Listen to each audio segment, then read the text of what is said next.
And again, we could easily conclude that the federal establishment has failed of late in that mission because we've witnessed before our very eyes the collapse of major financial institutions. Putting perhaps this question another way, did the government fail to protect these institutions from failure, or did it pave the way for failure by what some call and I think Paul alluded to this, a laissez-faire regulatory scheme that permitted these institutions to in fact kill themselves by participating in financial overreaching attended to unprecedented, at least in the United States. And again, I think Paul's point about comparing the leverage in the United States to Europe is a really important one. But did we allow these institutions to so over-leverage themselves that they in fact were committing suicide? The answers to all of these, which I think are debatable questions and provoke debatable points, make the discussion interesting, at least as an academic matter. But this isn't an academic matter. The pain of the circumstances that have been created is very real to a lot of people, and I really fear over the next 6 months, the next 2 quarters, is going to get a lot worse. It's vital to our citizens and to the future of our country, and frankly to the security of our country, that we find some answers to these questions. So my own view is that our patchwork quilt of regulations and regulatory agencies is in fact concentrated very much on creating and enforcing exacting standards as to what must be done to fell and harvest the trees, but no one is really watching the forest being managed. Rather than regulate and enforce in the first instance with the fundamental objective of protecting the means and instrumentalities of commerce, we engage in political feel-goodism by passing regulations which satisfy a political need. So what does this mean for the SEC on a prospective basis, which was the second question we were at least asked to tee up? And I'm afraid I have what may be viewed, at least in some quarters here, as some heretical views. In concept, and I want to underscore the term concept, I'm forced to agree with Senator Schumer's conclusions, but perhaps not his reasons, and those of others that we need unified financial regulation and enforcement at the federal level. When I served as Deputy Attorney General in the early 1990s, I chaired the Interagency Financial Crime Task Force, which was designed to bring together all the agencies that had a role in financial crime enforcement to deal with the fallout from the savings and loan crisis. It was apparent to me at the time that both policy and enforcement was extremely fragmented among the agencies that were responsible for that at the federal level. And in addition, and perhaps more importantly, perspective on the problems and addressing the problems and dealing with the enforcement issues that those problems arose was very narrowly focused by an agency's jurisdiction and its own peculiar both statutory and policy concerns. But unifying the regulatory structure is not enough. And if that isn't accompanied by a clear course change in both our regulatory and enforcement policy, it could be counterproductive. A unified agency should have as its primary goal the core components of the federal establishment's role in regard to commerce. And these could be built into such an agency's DNA by simply having Congress identify in statute what those are and requiring that every regulation made and enforced by the agency be in harmony with those goals, and requiring courts to respect those parameters for the federal role by statute. I think this presents us with a very, very important opportunity, to restate what those goals are, and in fact get them embedded into our law, and thereby prevent the sort of political knee-jerk reaction to regulate retrospectively for last year's problem without a view towards managing the forest. Thank you very much.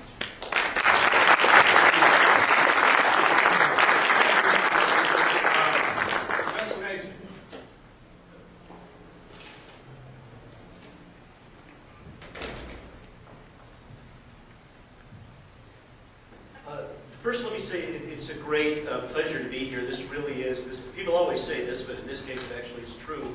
An extremely distinguished panel.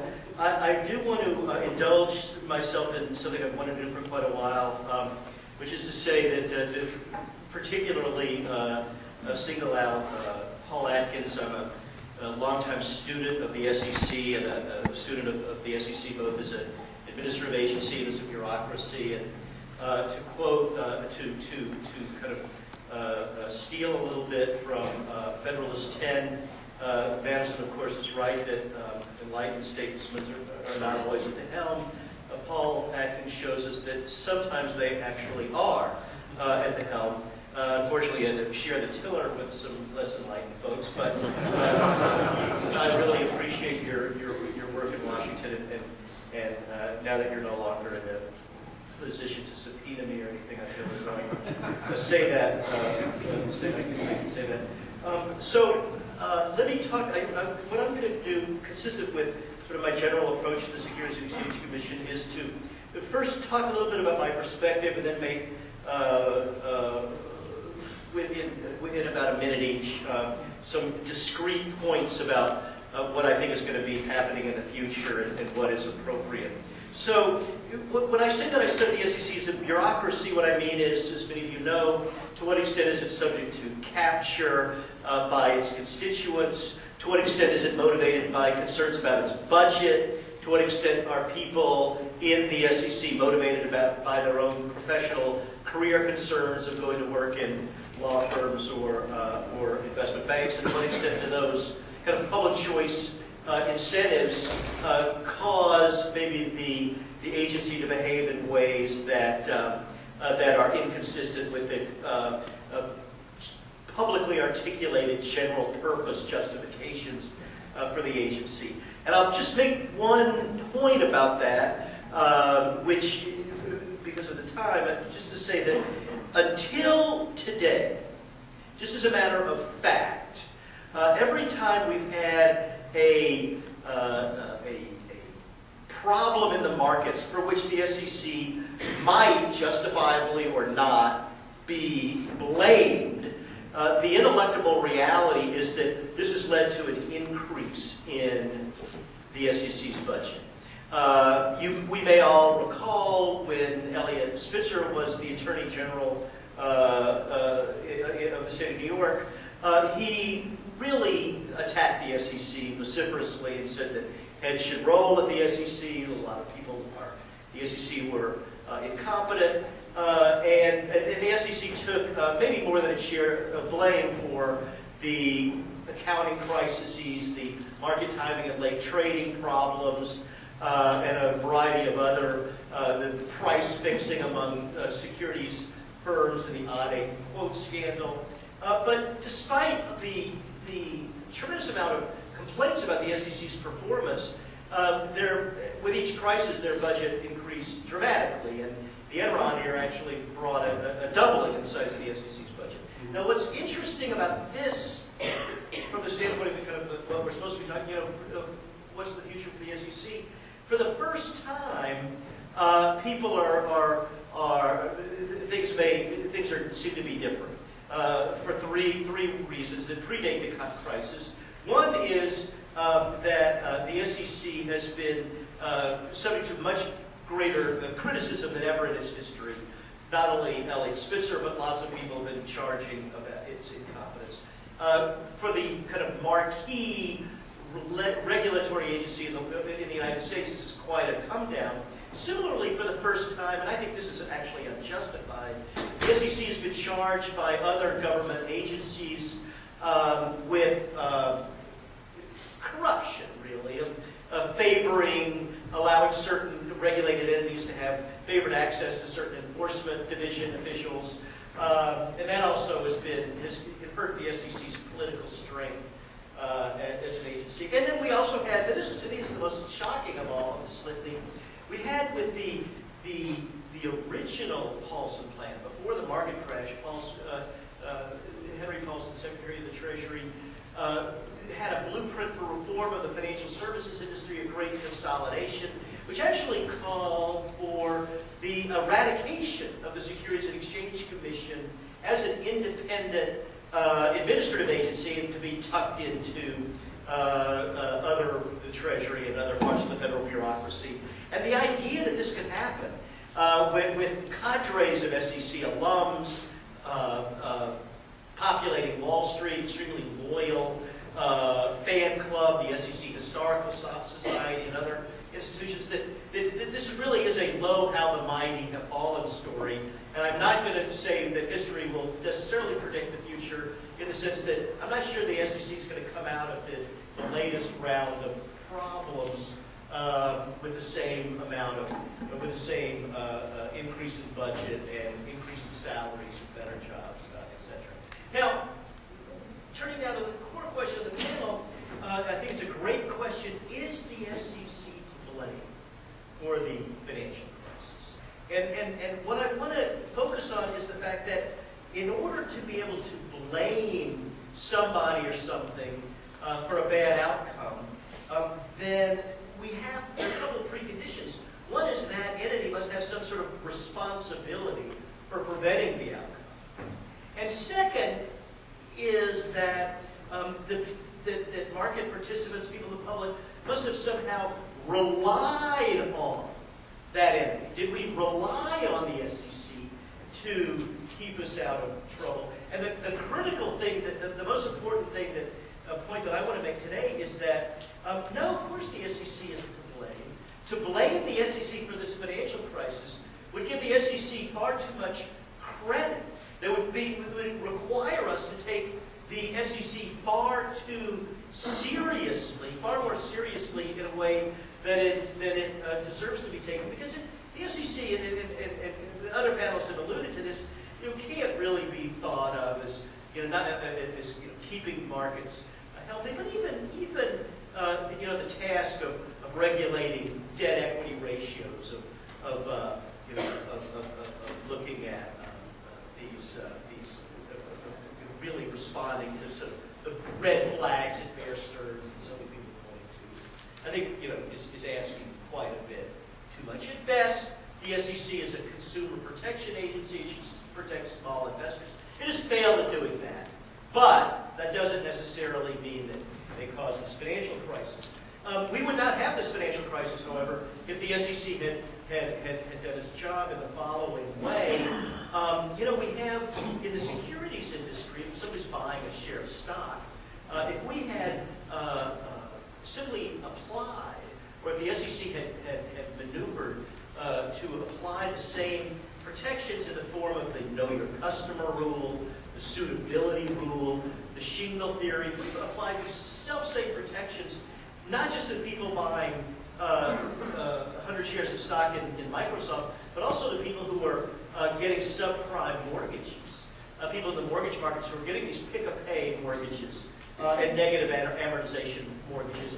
We wouldn't be in this crisis because we would have people's financing decisions would be much better tailored to their actual economic needs in ways that they obviously were not with respect to this recent crisis.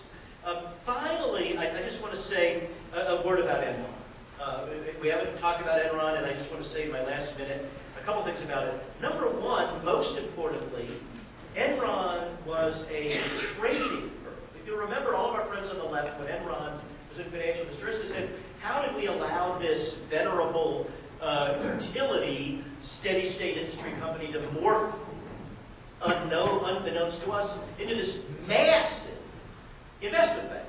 Well, what's relevant about that is that we had no problems with allowing Enron to fail, unlike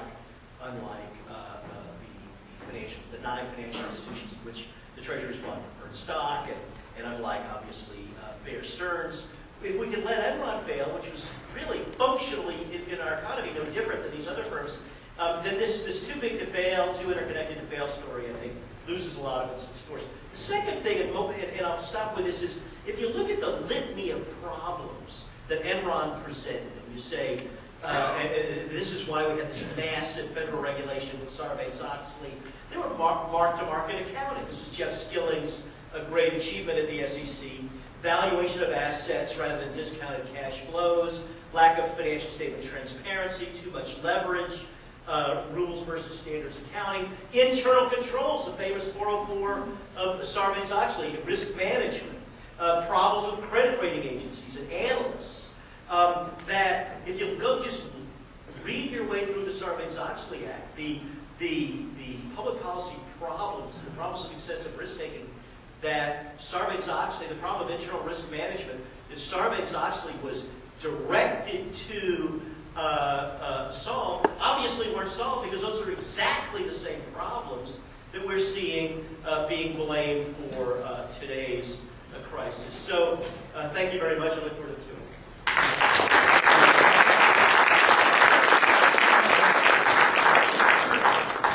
I'd like to thank each of the panelists and for their very informative remarks. I take it then that we're in general consensus that what we have here is a financial crisis that was largely outside the jurisdiction of the SEC. No one on the panel seems to take very seriously the arguments, for example, that the repeal of the uptick rule is the source of all evil, that mark-to-market accounting explains everything about the demise of Lehman Brothers or what have you. And so perhaps instead of focusing on the, and for the benefit of the audience, we're going to do a few minutes of me queuing and then we'll open it to the floor for Q&A. I would like, however, to address with the panel the going forward question for just a minute and tease out a few more thoughts.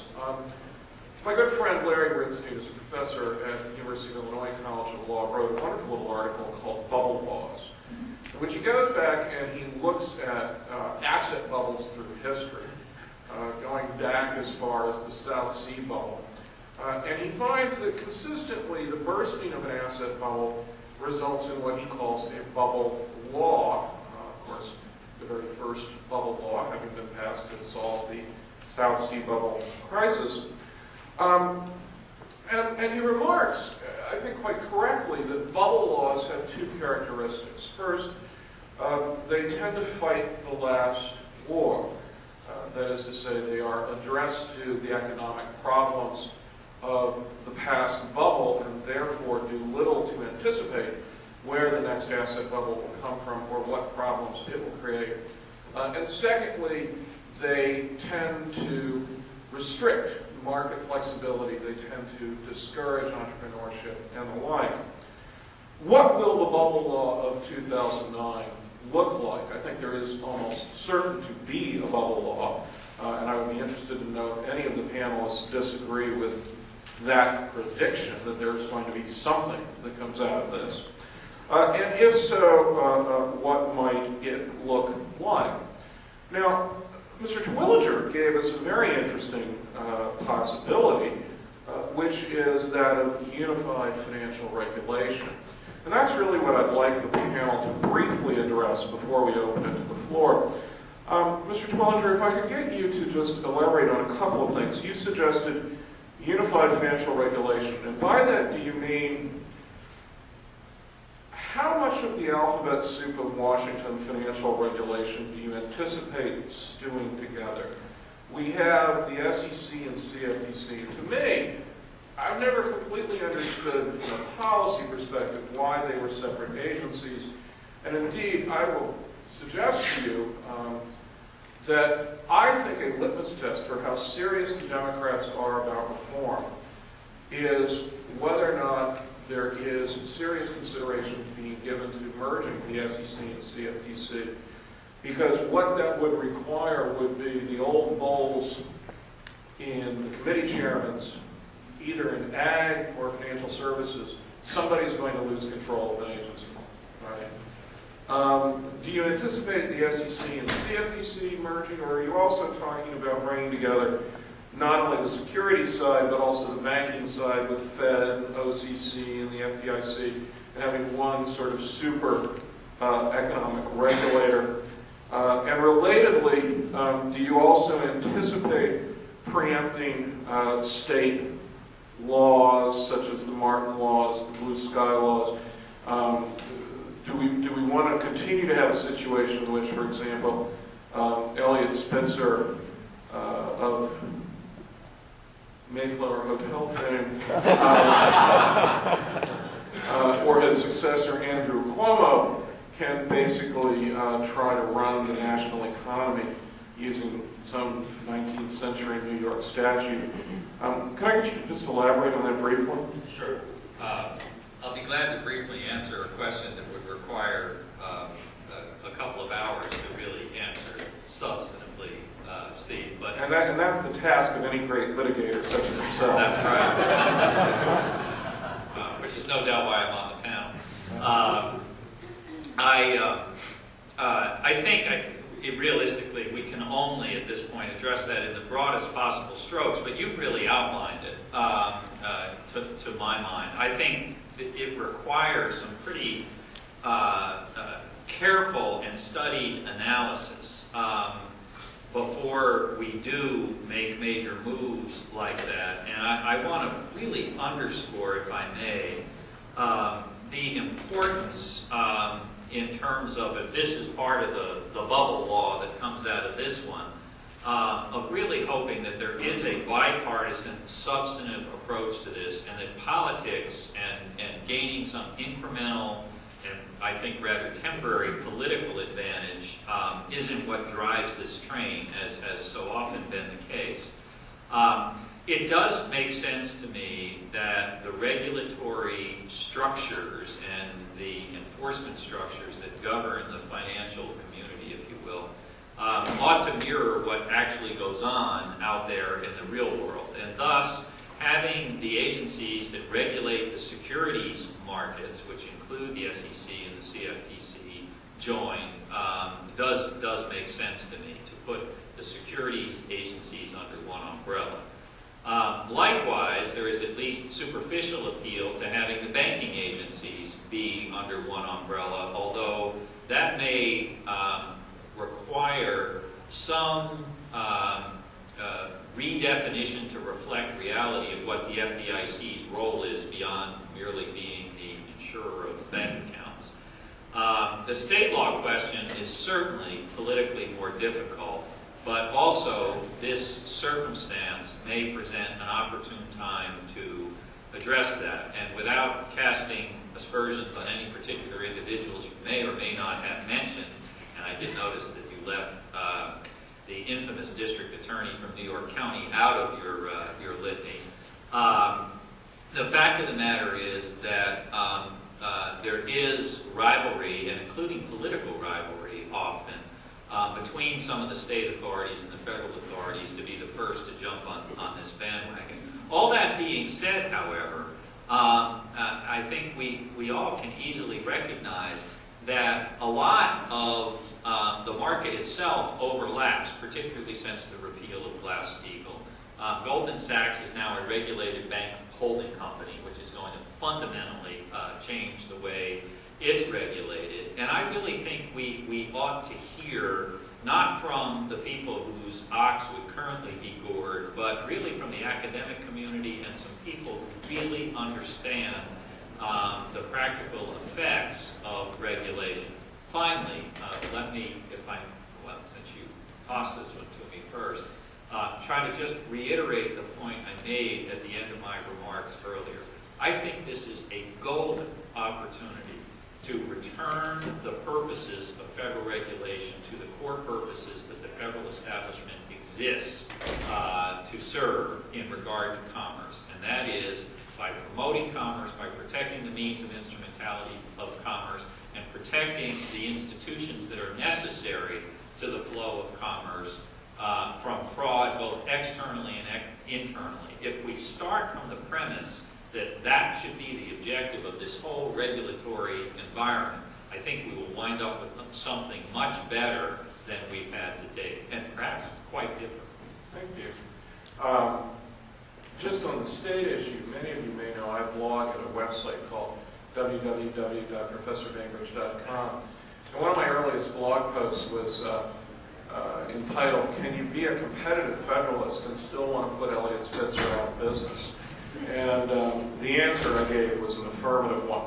And I'll link to it on my blog when I get a chance for those of you that want to go back and see that. Professor Macey, you said we already take the SEC too seriously. Would we take a unified financial agency even more too seriously?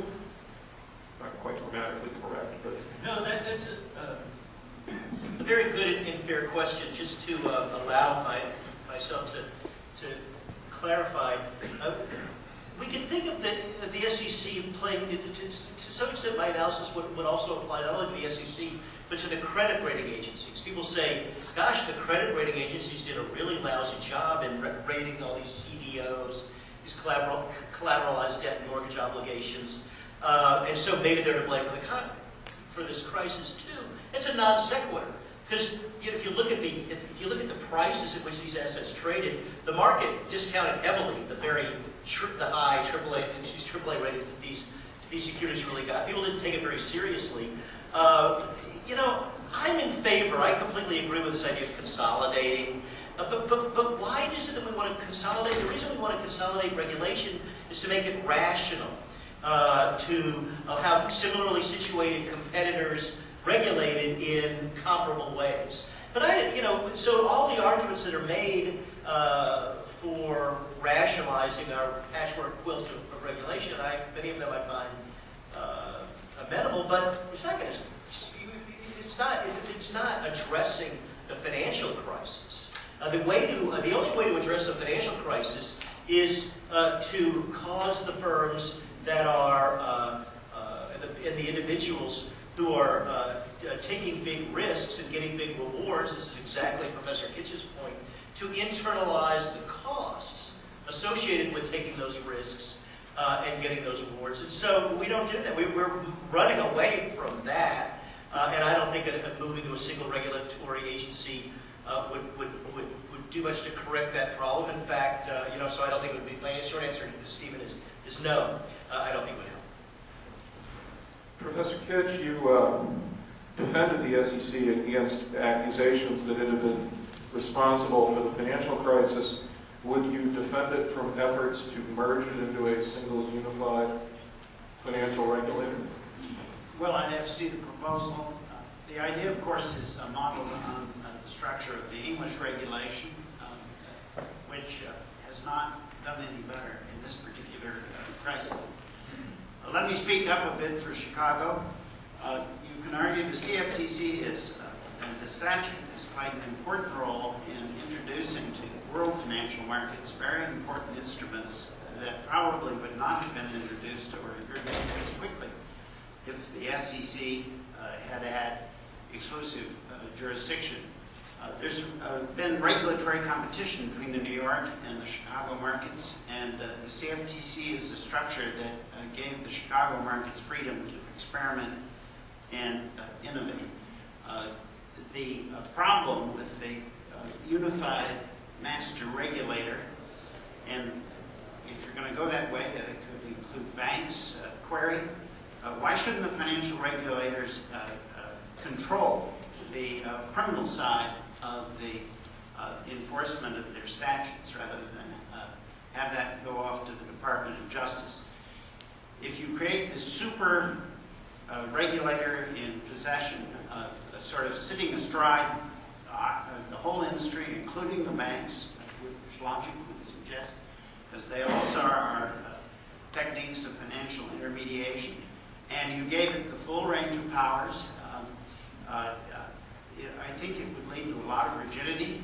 The lower offices that would focus on one part of this huge swath of the economy would, of course, have to get clearance from up the line, from the top person. That would slow things down and could have very bad effects. The discussion, in a way, reminds me of the discussion of the organization of the intelligence agencies and the need for centralization and the creation of the intelligence czar. It's not clear whether that's an improvement or not. Centralization, decentralization is always involves very difficult trade-offs. Certainly, all the evidence suggests that the creation of the Department of Homeland Security has not been a stunning bureaucratic success, and the idea of replicating that on a part of the economy as important as financial services is certainly questionable. Commissioner Atkins, I don't know if this is a question you care to jump in on, or?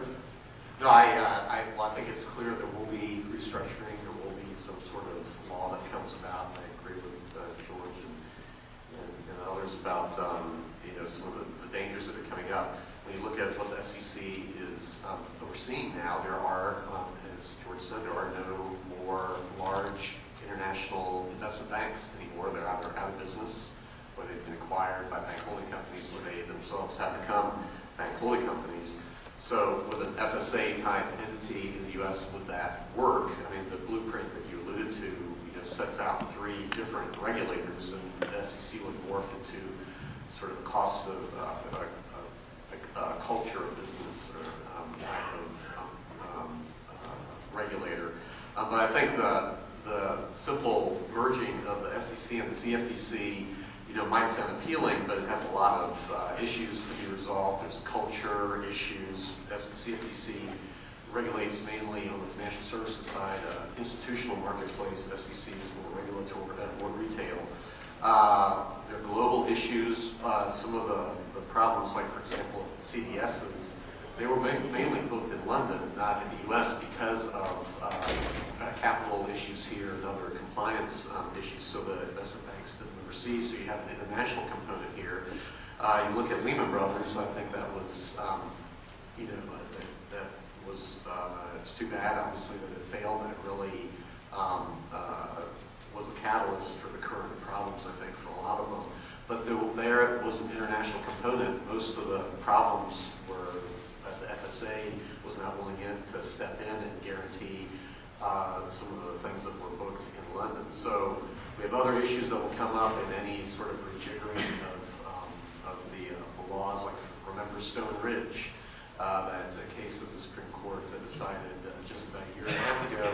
I guarantee that will be addressed in any new law, and you see the makeup of Congress, and that was with scheme liability, where you, even if you're not an issuer of securities, you could have 5 liability with respect to investors in a publicly traded company. So I think ultimately we have to remember what Friedrich Hayek said, that in his book The Fatal Conceit back in 1989, where he said that we cannot shape the world around us as much as we might like to try, and we could do more harm than good if we try. Thank you. It is fascinating to me that a year ago I was traveling around the country, including being here in Washington and talking to Congress about the need to have regulatory reform of Sarbanes-Oxley, about problems of capital flight, companies going private, the IPO market in the United States shifting abroad, and talking about how to fix Sarbanes-Oxley. The mood is very different today. We are, those of us who believe in free markets and free financial markets, have gone in very short order from being on the offensive to being on the defensive in an environment that is as hostile to the preservation of free markets as I can remember. Well, let's open it to the floor for Q&A. Please identify yourself, state your question as briefly as possible, and please avoid speeches. If your question is directed towards a particular panel member, please identify the panelists that you would like to answer your question. We'll start here at the front, go to the back, come back to the front, and so forth. So, sir. John Rowland, the Constitution Society. I'd like the panel to focus more on creative solutions that have not yet been discussed here. It seems clear that the conventional approach of yet another post-bubble law, new regulatory standards and job. Nobody ever got hired, promoted, rich, or popular by pricking bubbles before there was their time to burst. We need to find a way to bring in an intervention that is not bound by rules designed for the last situation. And I'd like you to address the possibility of using the traditional grand jury system as an investigatory arm to simply go in, poke around with no particular rules in mind, only other than to look for ways things could go wrong and look for ways that creative money managers may be trying to avoid any regulation, any rule, any law that anyone might try to devise, and thereby reducing the overconfidence that tends to result in bubbles developing. Thank you. Anybody on the panel want to take that? I guess somebody who spent a lot of time in grand juries, fortunately as a prosecutor, not as a subject. I'll just take a quick crack at it and also use that as a segue to react to something that Professor Kitch said in his remarks a few minutes ago. I want to note at the outset that I thought Professor Kitch made a really good point about the existence of the Chicago futures market leading to products that we might not otherwise have. And I took it, if you weren't express about this, that a stifling regulatory bureaucracy may have just proven too much for those things to come into existence. And I think that's a point well taken. Doesn't dissuade me from the need to change the way we're doing things, but I do think it's a good point. I think the last thing we ought to do is encourage more criminal enforcement, whether it's by giving criminal enforcement power to regulatory agencies or, as John just suggested, empowering grand juries to go poke around in the financial market. What we do need, however, is more discretionary enforcement and the power of persuasion to look at larger goals. If any of you have ever dealt with the Federal Reserve inquiry, one of the things you understand is, unlike a lot of regulatory agency inquiries, there are really two sets of rules at work. There are the rules that govern what banks and bank holding companies can and cannot do. And then there's the rules of the club. And it's just as serious to violate the rules of the club as it is to violate the technical terms of the regulation. There is real power and benefit in that. In the back. Thank you. Brian Walsh, Heritage Foundation. And first, I'd just like to thank Commissioner Atkins for his leadership on the attorney-client privilege issue. And I bring it up partly because the SEC has changed its policy, and it's a good example of how the federal government overreacted to some of the problems of the last meltdown. I'm deeply concerned that we're still trying to solve a problem that doesn't exist to some extent. Many people, before I went to law school, I was in the software engineer for a number of years, and there's a saying that says garbage in, garbage out. I think really that's what we're looking at in this instance, and there's been a huge and very successful campaign to message that the underlying asset is not the problem here. But we know that the Cleveland Fed, for example, reported that from 2000 through 2006, the default rate on subprime mortgages was 400 to 600% higher than it was on prime mortgages. And an economist in our shop said last month that the default rate about 60 days ago was about above 50%. So if that's really what we're looking at, we're not looking.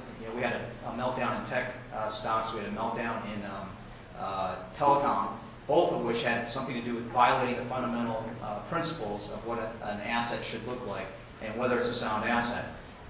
Here again, we're looking at a robust, unprecedented regulatory scheme for the United States, and yet the messaging on Capitol Hill has been entirely looking at the back end, not looking at the front end, that we had a terrible asset that failed and is continuing to fail at unprecedented numbers. So I'd just like to know what your response is to that, and how do we change that messaging if my analysis is correct. Well, actually, I'd like to take a crack at that. And it goes back to the question of what can we do positively. I don't expect it to happen given the politics of the situation, but it seems clear to me that one of the things that ought to come out of this episode is a fundamental rethink of housing policy in this country. And in particular, the Bush administration policies of the ownership society.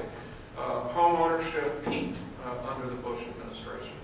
And it's not entirely clear to me that that was a good thing. That there are people who simply were financially, it was too risky for them to get long-term loans, particularly on the terms that were available to them. And this is actually, I think, an interesting opportunity for a conservative liberal coalition to rethink housing policy where, part of the result of the everybody ought to own their own home policy has been the sprawl, the expansion of the upsurge, because everybody wants their own house on a piece of land. And there is an interesting opportunity here for constructive dialogue with the left on how we construct a housing policy that's both financially and economic and environmentally sustainable. But that is way beyond the scope of this panel, and so I think I will call on the gentleman. Steve, can I just react to one piece of what you said there for a minute? Because I think you and I have both said this is a time of opportunity to address the things that are important.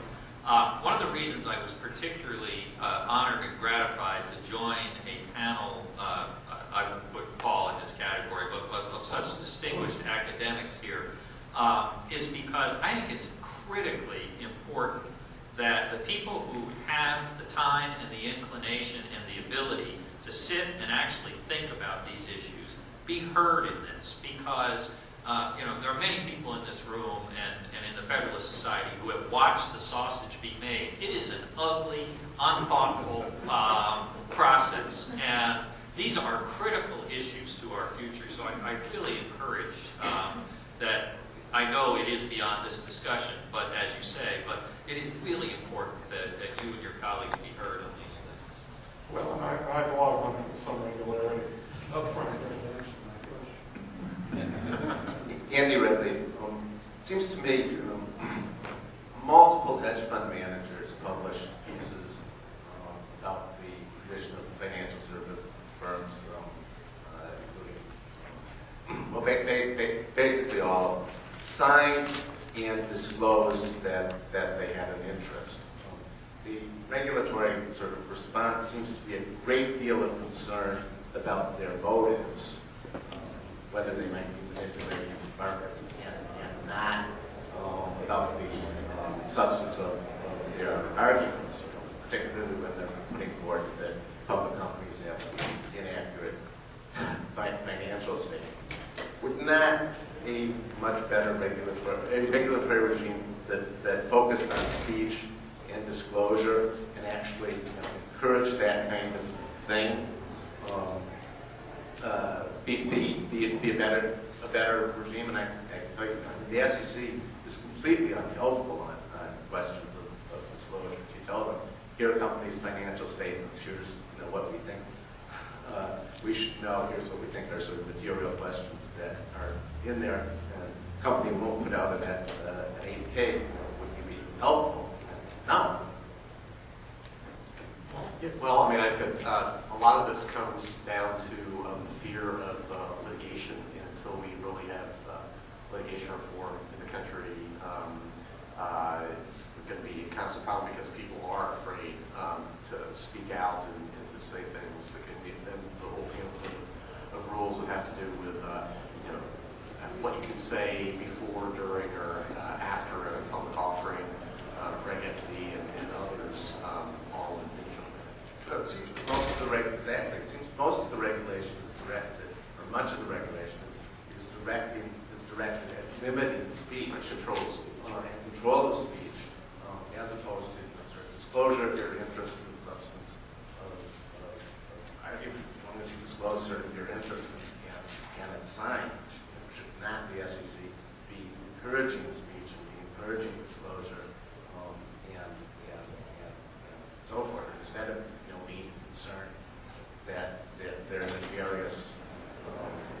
Well, a departure from that norm is, I think, if you look at the after the whole Enron and WorldCom and the research analysts, some of the practices that came out, the regulations that the SEC put out to require analysts to disclose their holdings and that sort of thing. There is, I tell my class in securities regulation, the little-known codicil of the First Amendment, which says the SEC can do whatever it wants.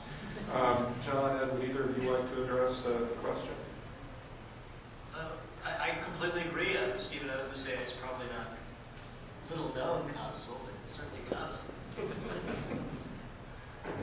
All right. In the back?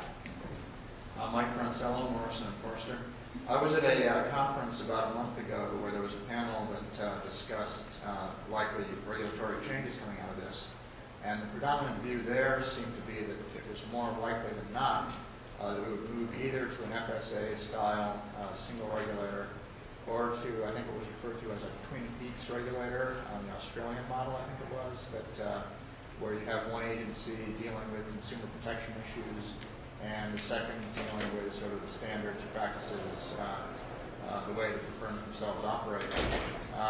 And I'm hearing more skepticism on this panel about that kind of fundamental change. So I guess I was wondering if any of the panelists would care to put on their profits hats and have any ideas about the relative likelihood of moving to one of those or the other versus staying as we are with little or no significant change, perhaps just a merger of the SEC, CFTC, something like that. Just very quickly, I want to go back to something Stephen said a while ago, which was when you're looking at one of the things you have to focus on when you're trying to predict what consolidation will look like is look at the committee structure in Congress, look at kind of who's gaining power, who's losing power, and one of the big problems with consolidation is that people are going to have to give up chairmanships and oversight, budgetary controls. So one thing that I think is useful to do is to think of where can we have regulatory reform which will result in a net increase in power for Congress. And the obvious answer to that, of course, is preemption of state law. So the idea that it's kind of an amazing thing to step back and think about that the one exception to the systematic nationalization of law has been U.S. corporate law, which until Sarbanes-Oxley remained vastly in the province of the states, and we have a robust jurisdictional competition for corporate chartering. My guess is that we're going to see more of what we got with Sarbanes-Oxley in terms of incursions on state corporate law, which will move power to Washington without hurting anyone's sort of committee positions. And I think that Paul Atkins is absolutely right with respect to Denver Bank and Stone Ridge, that this is going to be open buffet for the plaintiffs' class action lawyers. We'll take one last question up here up front, and then we have to break. Thanks. My name is Bonnie Wachtel. In my day job, I run a securities brokerage firm. A question for Commissioner Atkins. In the course of my career, I remember after the crash of 1987, and I believe after the events of 2001, the SEC took some immediate steps. In particular, in 2001, they suspended the normal regulations under which corporations could repurchase their own stock. So there was just immediate counter-cyclical action, which I thought was very impressive. In this case, you have the SEC has its finger directly on the pulse of three intensely pro-cyclical elements of the problem, one being naked short selling, which is a rule that is still not being fully enforced. The second is mark-to-market accounting, and let me say in deference to my brother Redleaf, I have no objection to having it in a footnote for information purposes, but it's there currently for regulatory purposes, other than whatever has been cooked up in the last week or so. And the third is the monopoly of the rating agencies, which the market may not give a damn about them, but they're written into debt covenants and insurance contracts, which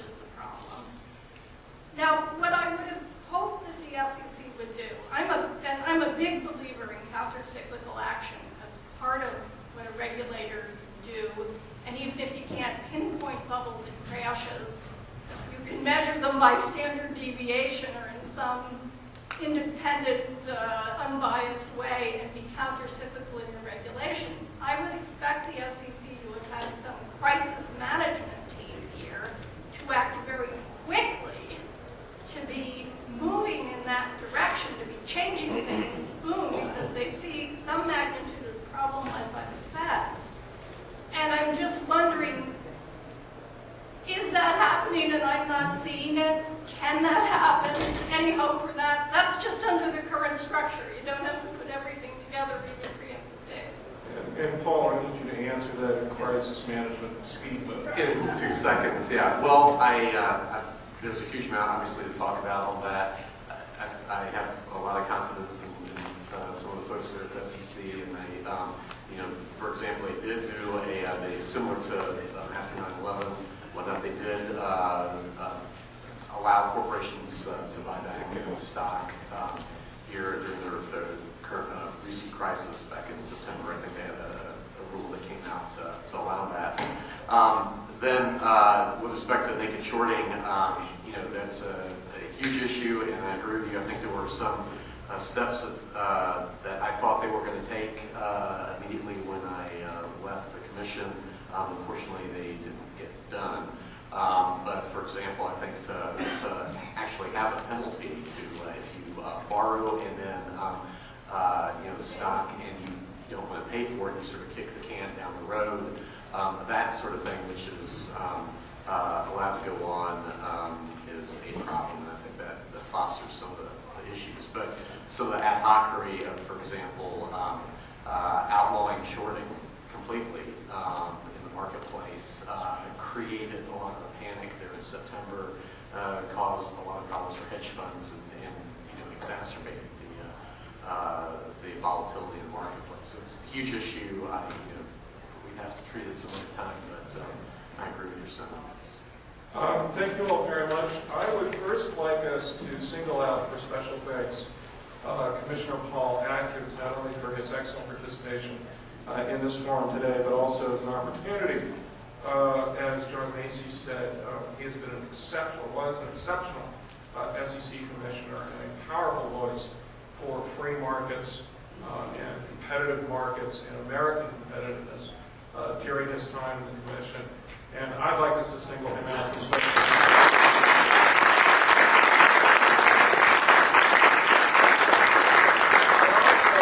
I'd also very much like to thank the other panelists, Professor Macey, Terwilliger, and Professor Kitch, for their excellent contributions. Thank you all very much for coming. I've been asked to tell you that lunch is being served imminently down the hall. Thank you again.